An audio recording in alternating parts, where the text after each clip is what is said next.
Hello friends, मैं अवधेश सिंह आप सभी का एक बार फिर से अपने YouTube चैनल कैवल्य एकेडमी पे स्वागत और अभिनंदन करता हूं।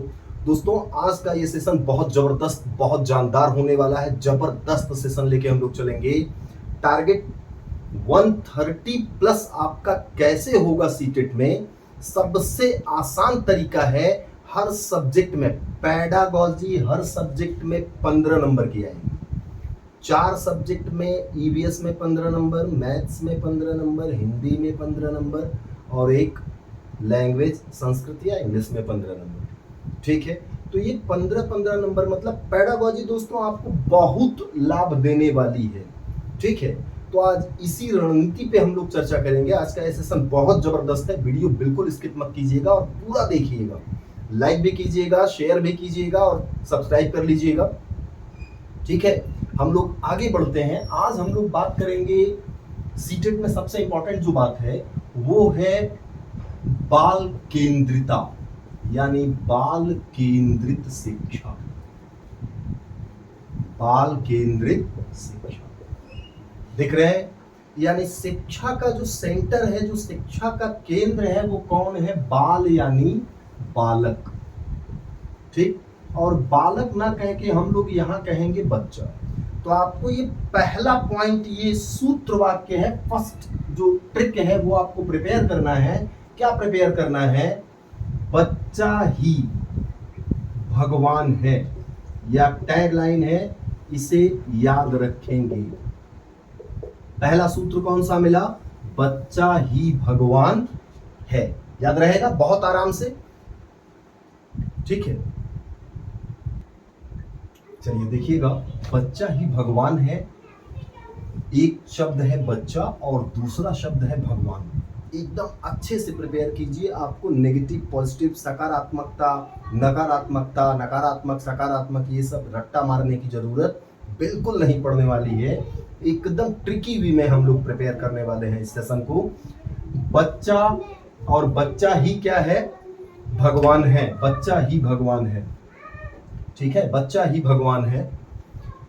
भगवान को आप क्या करते हैं? भगवान को आप डांटते हैं? नहीं। मारते हैं, पीटते हैं? नहीं। ठीक, भगवान से हमेशा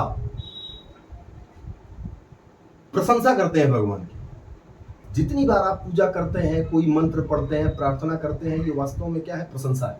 भगवान को आप भोग चढ़ाते हैं, ये पुरस्कार है।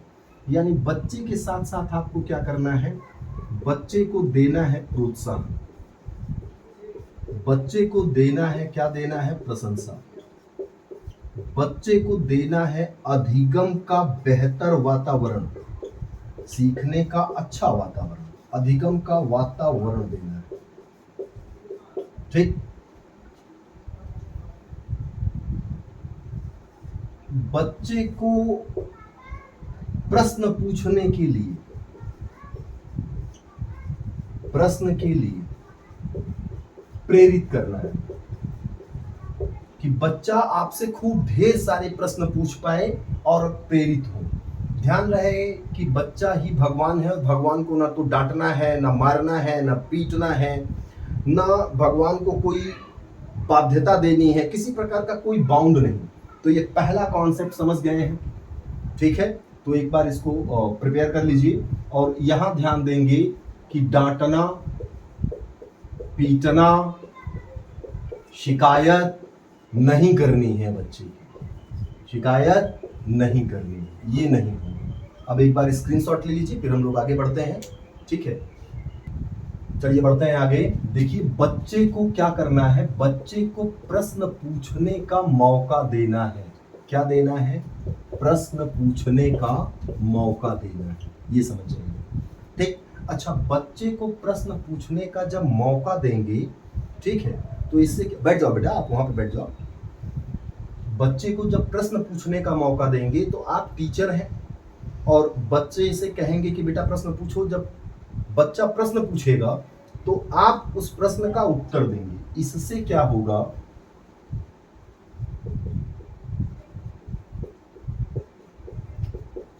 अंतःक्रिया बेहतर होगी। इससे क्या होगा? अंतःक्रिया बेहतर होगी। यहां लिख लेते हैं बच्चे को प्रश्न पूछने का मौका देना। इससे होगा क्या? अंतःक्रिया बेहतर होगी। किसकी अंतःक्रिया बेहतर होगी? बच्चे और शिक्षक की। अच्छा, जब अंतःक्रिया बेहतर होगी तो एक चीज और ध्यान रखेंगे, अंतःक्रिया जब बेहतर होगी तो बच्चे का जो अधिगम होगा, बच्चे का अधिगम क्या होगा? अधिगम में वृद्धि होगी। ये समझ गए हैं? और अधिगम में वृद्धि होने के साथ साथ बालक के चिंतन प्रक्रिया का विकास होगा। कैसा चिंतन बढ़ेगा? आलोचनात्मक चिंतन, क्रिटिकल थिंकिंग, आलोचनात्मक चिंतन। यानी इसको बोला जाता है, इंग्लिश में दोस्त बोलते हैं इसको क्रिटिकल थिंकिंग, क्रिटिकल थिंकिंग। इसी को हम बोल सकते हैं समालोचनात्मक चिंतन। आपको यह समझना है ये क्या है, ठीक है? तो आलोचनात्मक चिंतन क्या है? इसमें आत्मक छोड़ देंगे, केवल पकड़िएगा आलोचना। आलोचना का मतलब होता है किसी भी चीज के पक्ष और विपक्ष पर सोचना। यानी आलोचनात्मक चिंतन क्या है? किसी भी टॉपिक के विषय वस्तु के पक्ष और विपक्ष में सोचना, मतलब उसके सभी आयामों पर चर्चा करना। तो ये दूसरा कॉन्सेप्ट समझ रहे हैं। सेकंड कॉन्सेप्ट है कि बच्चे को प्रश्न पूछने का धुआंधार मौका देना है, प्रोत्साहित करना है। खूब पूछो बेटा, बेटा पूछते रहो और हर बार हम बताएंगे, बार बार पूछिए, बार बार हम बताएंगे। इससे क्या होगा कि शिक्षक और छात्र की दोनों के बीच की जो अंतःक्रिया होगी, इंटर एक्टिविटी होगी, वो जबरदस्त हो जाएगी। ठीक, इससे होगा क्या कि बालक के अधिगम में वृद्धि हो जाएगी। ठीक है, फिर जब बालक का अधिगम बढ़ेगा तो उसके सोचने की क्षमता बढ़ेगी, आलोचनात्मक चिंतन का उसमें विकास होगा। किसके द्वारा? प्रश्न पूछने के द्वारा। ये दूसरा कॉन्सेप्ट है, याद रखिएगा। इसका स्क्रीनशॉट आप ले लीजिए। एकदम मुझे उम्मीद है कि बहुत अच्छे से समझ में आ गया होगा। स्क्रीनशॉट ले लीजिए। चलिए थर्ड कॉन्सेप्ट पे आगे बढ़ते हैं, जो आपको नंबर दिलाएगा 5 के 5 सब्जेक्ट में। ईवीएस में भी सेम क्वेश्चन पूछे जाते हैं, हिंदी में भी आता है, मैथ में भी आता है। ठीक है, तो आप आलोचनात्मक चिंतन समझ गए हैं। अब बढ़िए इसमें देखिए, क्रिएटिविटी, सृजनात्मकता क्या है? जिज्ञासा मतलब होता है जानने की इच्छा, और जानने की इच्छा किसे जानने की इच्छा होगी? जाहिर सी बात है, जो भी हम नहीं जानते हैं केवल उसे जानने की इच्छा होगी। और जो भी हम नहीं जानते हैं वो हमारे लिए बिल्कुल नया होगा। और जो कुछ भी नया है वो सब कुछ सृजनात्मकता है। All that is creativity. एकदम क्लियर समझ में आ रहा है। इसका मतलब जिज्ञासा ही पहली सीढ़ी है। ठीक, अब आपको यह समझना है कि बच्चे में जिज्ञासा होगी तभी बच्चा क्या करेगा? प्रश्न पूछेगा। बच्चे में अगर जिज्ञासा होगी तो बच्चा क्या करेगा? प्रश्न पूछेगा। अगर जिज्ञासा ही नहीं होगी तो प्रश्न नहीं पूछेगा। ठीक, आपको क्या करना है? आपको बच्चे की जिज्ञासा को बढ़ाना है। ठीक, बच्चे की जिज्ञासा जितना बढ़ाएंगे आप, उसकी सृजनात्मकता उतनी ज्यादा बढ़ जाएगी। एक एग्जांपल दे रहा हूं, समझिएगा। हंसी वाली बात है, आराम से मजा भी आएगा। सोचिए टॉमस एल्वा एडिसन, जिसने बल्ब बनाया। देखिए यहां भी एकदम झमाझम लाइट जल रही है। ये बल्ब बनाने वाला आदमी था टॉमस एल्वा एडिसन। उसने बल्ब बनाया। तो बल्ब बनाने से पहले उसने कई सारे आविष्कार किए, काफी एक्सपेरिमेंट किया उसने। नौकरानी की, अपनी नौकरानी की लड़की को एक बार वो कीड़े पीस के पिला देता है। क्यों पिलाता है? क्योंकि देखता है कि चिड़िया नीचे आती है, कीड़े खाती है, इसलिए उड़ती है। तो नन्हे एडिसन के दिमाग में आया कि अगर हम भी कीड़ा खाएंगे तो उड़ने लगेंगे। उसने अपनी ही नौकरानी की बेटी को कीड़े पीस के पिला दिया। रिजल्ट ये आया कि वो बेटी बीमार हो गई। लेकिन प्लस पॉइंट ये देखिए कि एडिसन की मां ने एडिसन को इस बात पे मारा धमकाया नहीं, बल्कि क्या किया? उस बच्ची का साइलेंटली इलाज करा दिया और एडिसन को फ्री छोड़ दिया। अब जरा सोचिए, अगर एडिसन की मम्मी, जैसे आज की मम्मियां होती हैं, मार 5 झापड़ 10 झापड़ मारेंगे, पढ़ो पढ़ो पढ़ो, तो क्या ये बल्ब होता? नहीं यार। आप अपनी कैंडल लेके आते, हम अपनी कैंडल लेके आते। समझ रहे हैं? इसलिए आपको ये काम करना है। बालक की सृजनात्मकता बढ़ाएंगे। कैसे बढ़ेगा? जब उसमें जिज्ञासा बढ़ेगी। तो ये तीसरा कॉन्सेप्ट है इसका स्क्रीनशॉट ले लीजिए, फिर हम लोग चौथे कॉन्सेप्ट पे बढ़ते हैं। चलिए अब हम लोग चौथे कॉन्सेप्ट पे आज चल रहे हैं। देखिए चौथा कॉन्सेप्ट बड़ा प्यारा सा है, एकदम जबरदस्त सेशन होने वाला है ये। देखिए चौथा सेशन जो हम लोगों का है, चौथा पार्ट इस सेशन का, वो है ब्रेन स्टॉर्म, यानी ब्रेन स्टॉर्मिंग। इसको हिंदी में क्या बोलते हैं, या तो यार इसको मंथन कह लेते हैं। मंथन क्या, जैसे समुद्र मंथन देखा है, पूरा मथा जा रहा है, तो ये मानसिक मंथन है, यानी मस्तिष्क उद्वेलन। जेम्स ओसबर्न ने इसे दिया है, ठीक है क्या ये ब्रेन स्टॉर्मिंग? सृजनात्मकता की एक विधि है, ठीक। और क्या क्या इसमें यूज होता है, तो इसमें अनेक कार्य किए जाते हैं, चर्चाएं होती हैं, डिबेट शामिल है, प्रयोग करवाए जाते हैं, निरीक्षण करवाए जाते हैं। और अभी मैंने आपको थर्ड कॉन्सेप्ट में समझाया है कि जो हमारा आपका टारगेट है, वो टारगेट क्या है, बच्चे में सृजनात्मक क्षमता का विकास करना। और ये कैसे होगा, जब बच्चे से अनेक कार्य कराए जाएंगे, उन्हें चर्चाओं में शामिल किया जाएगा, डिबेट में शामिल किया जाएगा, उनसे कई प्रयोग, कई निरीक्षण करवाए जाएंगे, ठीक। सहयोगात्मक, कोलैबोरेटिव, असिस्ट, सहयोगात्मक जितने काम होंगे वो सारे काम करवाए जाएंगे। सहयोगात्मक क्यों करवाए जाएंगे, तो आप याद रखिएगा, वाइगोत्स्की ने क्या कहा है? वाइगोत्स्की ने कहा है कि बच्चे कैसे सीखते हैं? बच्चे अपने समवयस्कों या वयस्कों के साथ अंतः क्रिया करके सीखते हैं, यानी चर्चा करके सीखते हैं। तो एक ऐसा तरीका होगा, सहयोगात्मक तरीका होगा, और इससे बच्चे की कौन सी क्षमता बढ़ेगी? सृजनात्मक क्षमता बढ़ेगी। तो आपको आंसर कैसे लगाना है, जहां भी इस पैटर्न पे आ रहा है वहां ब्रेन स्टॉर्मिंग आंसर टिक कर देना है, बिना कुछ सोचे। जहां भी सृजनात्मकता ऑप्शन में दिखाई दे रहा है, हाँ बच्चे को हमें क्या बनाना है? सृजनात्मक बनाना है। बच्चे को प्रोत्साहन देना है, हाँ देना है। बच्चे की प्रशंसा करनी है, हाँ करनी है। बच्चे की जिज्ञासा बढ़ानी है, हाँ बढ़ानी है। बच्चे को प्रेरित करना है, हाँ करना है, ठीक। तो आपका आंसर इस पैटर्न पे आएगा हर सब्जेक्ट में। एक बार इसका भी स्क्रीनशॉट ले लीजिए, फिर हम लोग पांचवें कॉन्सेप्ट पे बढ़ेंगे। पांचवा कॉन्सेप्ट आज का। चलिए अगले कॉन्सेप्ट पे बढ़ते हैं। पांचवा कॉन्सेप्ट देखिए, इसमें दो शब्द हमने लिखे हैं, एक है सिंपैथी और दूसरा वर्ड है एम्पैथी। सिंपैथी को हिंदी में क्या बोलते हैं? सहानुभूति, ठीक है क्या? दुख प्रकट करना। क्या है ये? दुख प्रकट करना है। उदाहरण समझते हैं। बच्चा फेल हो गया और आप बच्चे के पास पहुंचे, अरे तुम तो फेल हो गए यार, चलो फेल हो गए कोई बात नहीं। अगर आपने इस पैटर्न पे काम किया तो बच्चे के अंदर हीन भावना आ जाएगी, इन्फीरियरिटी कॉम्प्लेक्स आ जाएगी, और बच्चा बेहतर डेवलप नहीं कर पाएगा।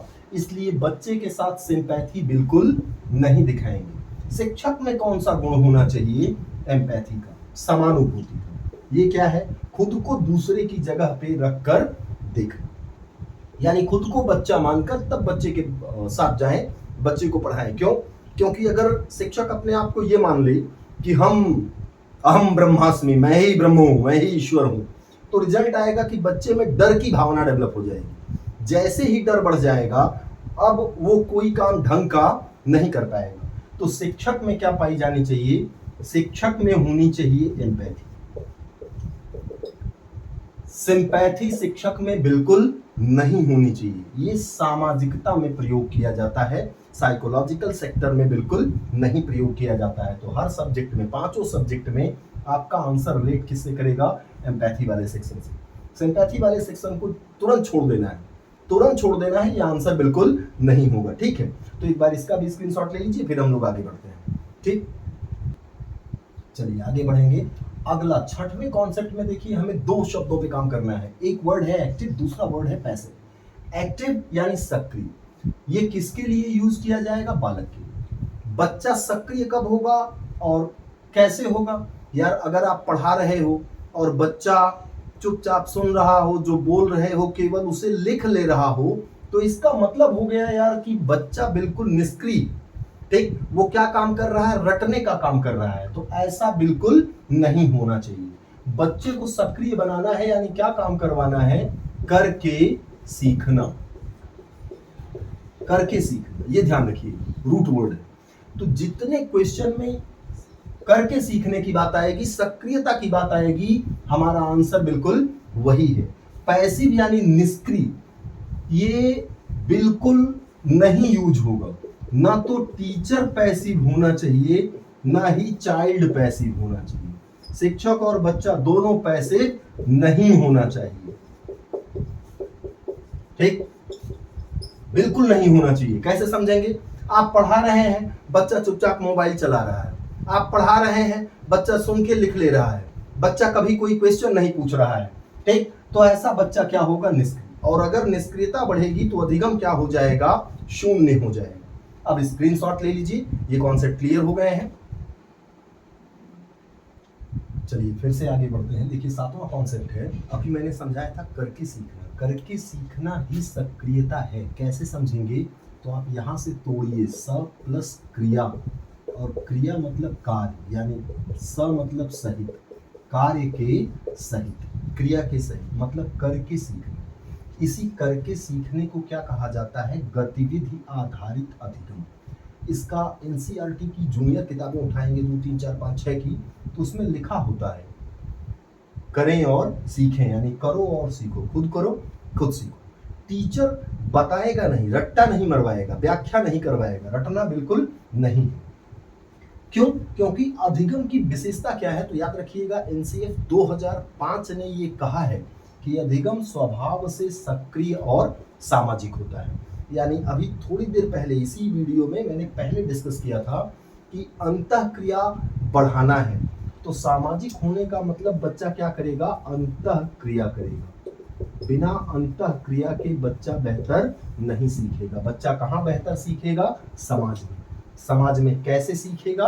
अंतःक्रिया करके, ठीक। तो अब इसका भी एक बार स्क्रीनशॉट ले लीजिए, फिर हम लोग आगे बढ़ते हैं अंतिम कॉन्सेप्ट। चलिए अब अंतिम कॉन्सेप्ट पे हैं हम लोग। एक वर्ड देखिए, अक्सर पूछता है ये स्टैंडर्ड, हर सब्जेक्ट में, ईवीएस में भी आ जाता है, सीडीपी में तो ये आता ही आता है, ठीक, ईवीएस में आ जाता है, मैथ में भी आ जाता है, ठीक है। तो हमें ध्यान रखना है कि प्राइमरी लेवल पे स्टैंडर्ड या मानक या मानकीकृत जैसा शब्द लिखा हुआ आया है पेपर में, तो आपको ये मान लेना है कि ये हमारा आंसर नहीं होना चाहिए। ये आंसर नहीं। मानक या मानकीकृत ना तो पेपर होना चाहिए, ना तो परीक्षा होनी चाहिए, ना तो मूल्यांकन होना चाहिए बच्चे के लिए, ना पाठ्यक्रम होना चाहिए, ना पाठ्यचर्या होनी चाहिए। इनमें से कुछ भी स्टैंडर्ड नहीं होना चाहिए। क्यों? क्योंकि मानक या मानकीकृत जो बनाया जाएगा वो किसका बनाएंगे यार? बनाएंगे कि एक बैच में प्रतिभाशाली बच्चा है, सामान्य बच्चा है ना, सृजनात्मक बच्चा है, मंदबुद्धि बच्चा है, सबको पकड़ा और एक एवरेज जोड़ दिया, ठीक। तो उनके हिसाब से अगर हम एवरेज जोड़ देंगे तो जो एकदम पिछड़ा बच्चा होगा वो और पिछड़ जाएगा। इसलिए स्टैंडर्ड यानी मानक या मानकीकृत पेपर आए, परीक्षा आए, मूल्यांकन आए, पाठ्यक्रम आए, पाठ्यचर्या आए, तो ये बिल्कुल नहीं होना चाहिए। और इसी के साथ एक कॉन्सेप्ट और याद रखेंगे लास्ट, मातृभाषा। मातृभाषा, मातृभाषा को वरीयता देनी है, ये नई शिक्षा नीति भी कहती है, और ये एनसीएफ भी इसको मानता है, आरटीई 2009 भी मानता है। जहां भी क्वेश्चन में आपको मातृभाषा वाला ऑप्शन दिख जाए कि मातृभाषा है, हमारा आंसर वही है। स्टैंडर्ड बिल्कुल आंसर नहीं होगा। इस पैटर्न पे आप कीजिएगा। अभी 7-8 दिन है, बहुत आराम से हम लोग करेंगे, समझ रहे हैं, और इस पैटर्न पे आपके क्वेश्चन हल हो जाएंगे। अब आपको काम क्या करना है? एक भी क्वेश्चन छोड़ना बिल्कुल नहीं है, कोई क्वेश्चन मत छोड़िए, हर क्वेश्चन को आपको अटेम्प्ट करना है, ठीक। बच्चे के साथ किसी भी नकारात्मक भाव को आपको नहीं रखना है। बच्चे को मातृभाषा में प्रोमोट करना है कि बच्चा मातृभाषा से ही चीजें सीखे। क्यों? क्योंकि मातृभाषा का अगर उपयोग करके बच्चा सीखेगा तो अधिगम के लिए एकदम स्वाभाविक वातावरण का निर्माण होगा, ठीक है। अब इसके बाद जो इंपॉर्टेंट टॉपिक है वो है डेवलपमेंट, वाइगोत्स्की, कोहलबर्ग। तो ये काफ़ी सारे टॉपिक्स मैंने पिछले वीडियो इस पे बना रखे हैं, आप उस पर चले जाइएगा, एक बार उनको देख लीजिएगा, और शेष जो टॉपिक बचे हैं उस पर हम लोग कल बढ़ेंगे, ठीक है। तो यही हम लोगों का सेशन ये समाप्त होता है। अब आपकी जिम्मेदारी बनती है कि आप वीडियो को लाइक कर लीजिए, इसको शेयर कीजिए, और ज़्यादा से ज़्यादा लोगों तक पहुँचाए। जिनका पेपर है 7 जुलाई को, उन तक ये वीडियो जरूर पहुँचा दीजिए। ठीक है, सब्सक्राइब भी करते चलिएगा। Thank you, love you all.